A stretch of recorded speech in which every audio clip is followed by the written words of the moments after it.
falan paramparça oldu. Burada çalışmadan dolayı şey olabilir. Allah korusun başınıza iş yaşatmasın.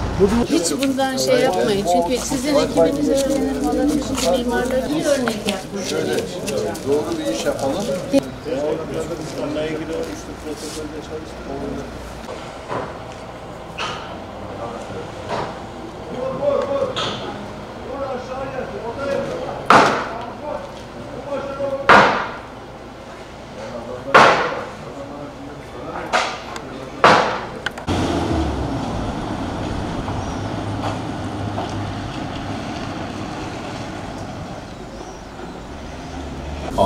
Şubat 2023 depreminde hepiniz biliyorsunuz ki Malatya Türkiye'de yapı hasarı anlamında en çok etkilenen ikinci ilimiz.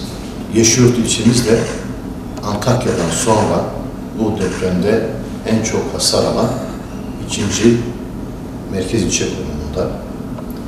Tabii biz söz verdiğimiz gibi Malatya'yı ayağa kaldıracağımızı söylemiştik.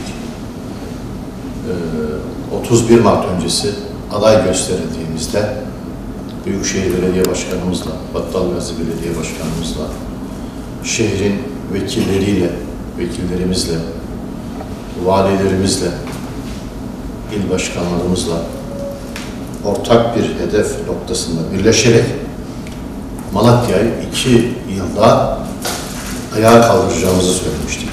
Bugün bu ayağa kaldırma süreçlerinin bir aşamasındayız.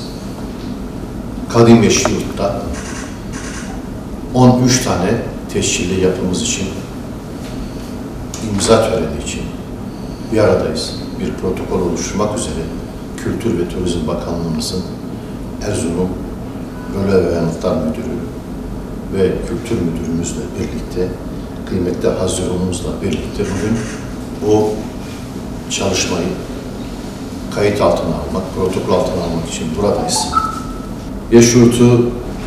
Yeşilyurt'u ayağa kaldırmak tabii ki bizim için çok önemli ama kadim Yeşilyurt'u ayağa kaldırmak her şeyden önemli. İnşallah bu protokol çalışmasından sonra Kültür ve Turizm Bakanlığımız inşallah 2026 yılının başlarında bu projeyi hayata geçirmek için çalışma başlatacak. Bugün bu yapılardan birinin çalışmasını da başlatacağız. Yani 2026 yılını beklemeyeceğiz. Tekrar bu süreçte bizlere destek veren Erzurum Böle ve Yanıtlar Müdürümüzü, Malatya İl Kültür Müdürümüzü, yine bu çalışmaları yürüten Başkan Yardımcımız Hasan Atay'a, Kentsel Dönüşüm Müdürümüz Rıfat Dağdelen'e, yine bu süreçlerde kadim Yeşilyurt'u hep gündemde tutan meclis üyelerimize tek tek teşekkür ediyorum. Evet, alalım. Evet. Efendim buradayız, Sayın Müdürüm, Sayın Başkan.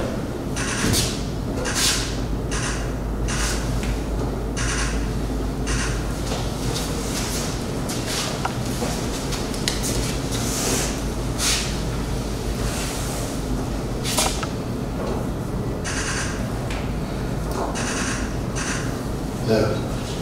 Hayırlı olsun. Hayırlı olsun. Hayırlı olsun.